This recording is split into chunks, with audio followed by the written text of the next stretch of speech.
రామేశ్వరం వెళ్ళినా శనీశ్వరం తప్పలేదంటారు. నిజంగా పర్ఫెక్ట్‌గా నాకైతే అది పక్కాగా సూట్ అవుతుందేమో. ఎంత సంతోషంగా ఉందాము అనుకున్నా, అబ్బే! సంతోషంలో కూడా ఏడుపు, విచారము అబ్బబ్బా! వాటితో పాటు ఏంటో చెప్పనా? కాళ్ళు నొప్పులు. ఏంట్రా బాబు ఇదంతా మాకు అవసరమా అనుకుంటున్నారా?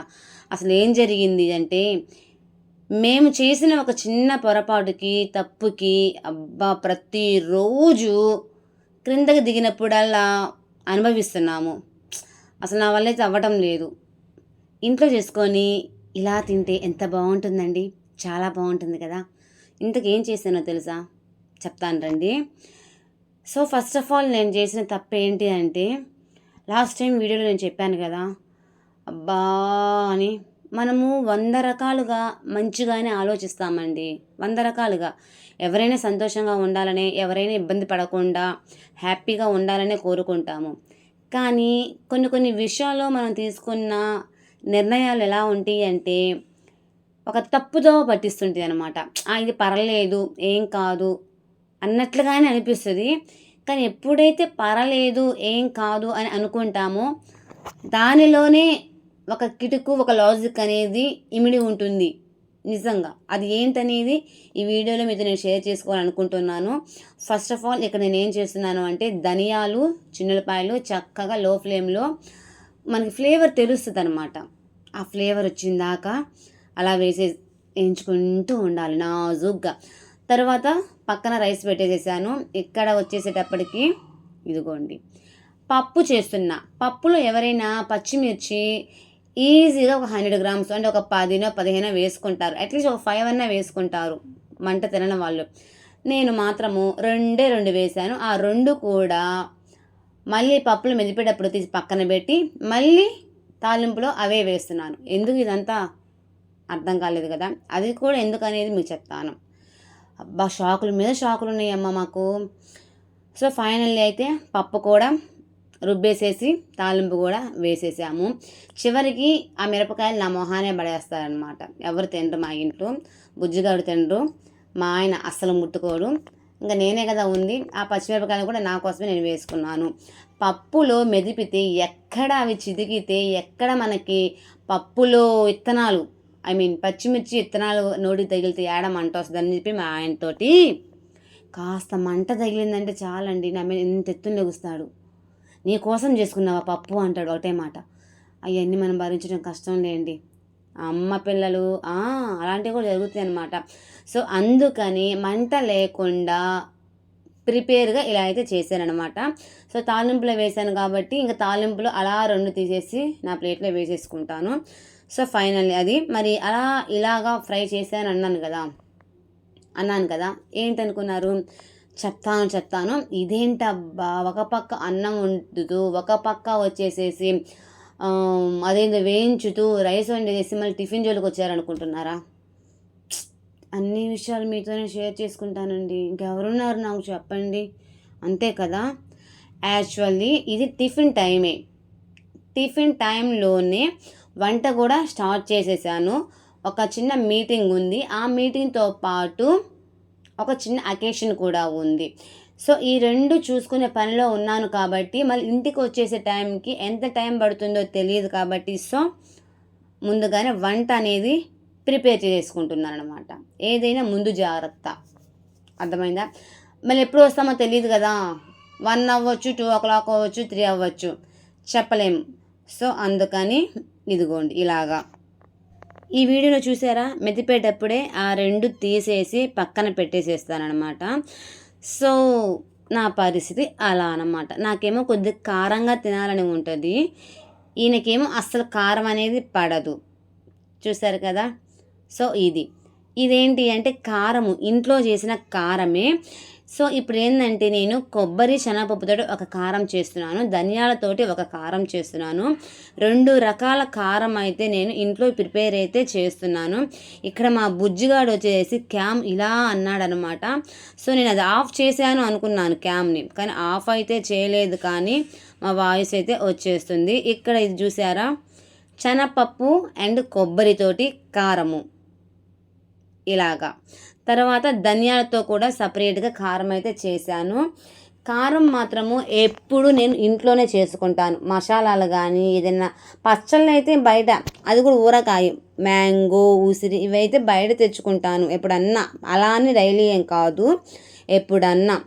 ఈ కారపొళ్ళు కానీ మసాలాలు కానీ ఇంకేదైనా సంబంధించినవి ఉంటాయి కదా, కిచెన్స్కి సంబంధించినవి, అవి మాత్రం ఇంట్లోనే ప్రిపేర్ చేసేసుకుంటాను. సో అకేషన్ ఉంది అని చెప్పాను కదా, వాటితో పాటు ఈ పని కూడా చూసుకొని వచ్చానమాట. ఇదేంటి అంటే మళ్ళీ ఇల్లు చూస్తున్నాను. మళ్ళీ ఇల్లు చూసేదేంటి, ఈ మధ్య కదా ఇల్లు మారింది, మళ్ళీ ఇల్లు మారుతున్నారా అనుకుంటున్నారేమో. ఇల్లు మారటం కాదు అండి, మేము సెకండ్ ఫ్లోరు వస్తున్నా, తలుపేసేసేయి, రీసౌండ్ వస్తుంది, తలుపేసేసేయి, డోర్ లాగేసేయి. ఇల్లు మారటం కాదు కానీ అండి, మన నేను చెప్పినప్పుడు గ్రౌండ్ ఫస్ట్ సెకండ్ ఫ్లోర్ చేరాం కదా, ఎంతో ఇబ్బంది పడుతూ హౌస్ షిఫ్ట్ అయ్యాము. మేము ఇప్పుడు చేరి కూడా ఒక 1 month అయితే అవుతుంది. మరీ ఎక్కాలి అంటే చాలా కష్టంగా ఉంది. ఒక్కసారి బుజ్జిగాడైతే నడవడు అనమాట. ఆ స్టెప్స్ మీద నుంచి, చిన్న పిల్లోడు కదా, చాలా ఇబ్బంది పడుతూ ఉన్నాము. సో ఇంకా మరి ఫైనల్గా ఆ హోమ్ కూడా షిఫ్ట్ అవుదామని అనుకుంటున్నాము. కాకపోతే మీరేమనుకుంటున్నారు అంటే, మీ డౌటు అప్పుడే ఏంట్రా బాబు అనుకుంటున్నారు కదా. కానీ ఈ వ్లాగ్స్ కూడా ఇప్పుడైతే కాదు అండి, 1.5 year బ్యాక్. ఇక్కడ మీకు కావాలంటే డేట్ కూడా పడుతుంది, మీరు చూసుకోవచ్చు.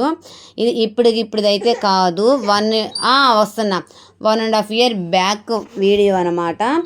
ఈ వీడియో తీసేటప్పటికి మేము హోమ్ కూడా షిఫ్ట్ అయిపోయామన్నమాట. ఎక్కడికి అమ్మా, ఇక్కడ ఎవరో ఉన్నారు చూడు వీడియో తీస్తూ.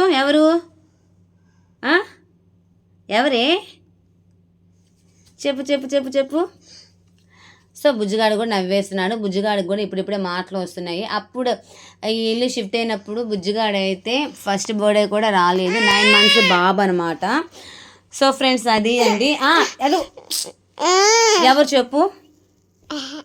ఇల్లు అయితే ఇక్కడ చాలా బాగుంది. కాకపోతే ఏంటి అంటే రెంట్ కూడా రీజనబుల్గానే ఉంది. మరి తీసుకుందామా వద్దా అనేది నేనైతే అనుకుంటున్నాను. మీరు ఎప్పుడు చూసినా తీసుకుందామా. ఈ ఇల్లు బాగుంది కదా, అప్పుడు మనం వెళ్ళొచ్చాం కదా. ఇది వచ్చేసి త్రిబుల్ బెడ్రూమ్ అండి, చాలా బాగుంది. కాకపోతే ఇది మనకి ఎక్కడ అంటే మన సెంటర్లో అయితే కాదు, కొద్దిగా లాంగ్ అయితే ఉంది. సో లాంగ్లో ఉంది కాబట్టి తీసుకోవచ్చా లేదా అని నేనైతే అనుకుంటున్నాను. నేను చెప్పాను కదా, రామేశ్వరం వెళ్ళినా శనీశ్వరం తప్పలేదని ఎందుకున్నానంటే, లాస్ట్ టైం ఇల్లు చాలా బాగుంది. 10,000 హోమ్ రెంట్ అయినా కానీ చాలా బాగుంది. Double bedroom, new home, cupboards కానీ చాలా బాగుంది. వెంటిలేటర్ బాగా వస్తుంది. ఇంకోటి ఏంటి అంటే ఇంటీరియర్ వర్క్ బాగుంది, సూపర్గా ఉంది. కాకపోతే బాబుని వేసుకొని ఎక్కడం మాత్రము చాలా ఇబ్బందికరంగా అయితే ఉంది. ఇక్కడ చూసారా, షెల్ఫ్స్ కూడా చాలా బాగున్నవి. Triple bedroom. రెంట్ అయితే మాత్రము 18,000 అది చెప్తున్నారు. తర్వాత 2,000 వచ్చేసేసి 2,000 వచ్చేసేటప్పటికి మనకి లిఫ్ట్ ఛార్జెస్ అయితే ఉంటవి. ఇల్లు అయితే కూడా చాలా బాగుంటుంది. ఇదంతా అవుట్ సైడ్ అంత ఫ్లాట్స్ అనమాట. ఇది కొంచెం మనకి దూరంలో ఉంటుందన్నమాట. సో నేనైతే తీసుకుందామా వద్దా అనేది నేను చూసుకుంటున్నాను. ఎక్కడెక్కడ కప్బోర్డ్స్తో పాటు ఎక్కడెక్కడ నీట్గా ఉంది, పాలిష్తో చేశారు. చాలా బాగుంది ఇల్లు. కాకపోతే 20,000 మనకి వేస్ట్ అయితే అనిపించింది. 1 month అంటే ఎంతలోపు వస్తుంది అండి, మీరే చెప్పండి. ఎంత యూట్యూబ్లో డబ్బులు వచ్చినా కానీ ఇటువంటివి తీసుకోలేము కదా. డబ్బులు అయితే వస్తున్నాయి కానీ ఇటువంటివి తీసుకోవాలి అంటే కష్టమే కదా. సో అందుకని వచ్చిన డబ్బులు జాగ్రత్త చేసుకుంటే, పిల్లోడు ఉన్నాడు కాబట్టి ముందు ఏమేమి తీసుకుంటాము ఏంటనేది కూడా వ్లాగ్లో అయితే ఉంటుంది. ఇంతకు ఎంత వస్తుంది ఏందని అడుగుతున్నారు కదా, ఎంత వచ్చిందో కూడా నేను షేర్ చేసుకుంటాను. ఇక్కడ బుజ్జిగాడి చేతిలో ఉందండి ఫోను, అందుకని అంటున్నాడు. కానీ టైగర్ ఏది, అదిగో టైగర్ ఏది, బుజ్జిగాడు ఎదురుగా టైగర్ అయితే ఉంది. చూసారా, ఎంతసేపు చూపిస్తున్నా కానీ ఇల్లు మొత్తం చూపిస్తున్నాము చూడండి. చాలా అదిగో చాలా పెద్ద హోము, చాలా బాగుంది, నీట్గా కూడా ఉంది. వెళ్దాంపా నాన్న, వెళ్ళాడు చూడు బయటికి, బజార్కి వెళ్ళాడు నాన్న, గేట్ దీపం వెళ్దాము.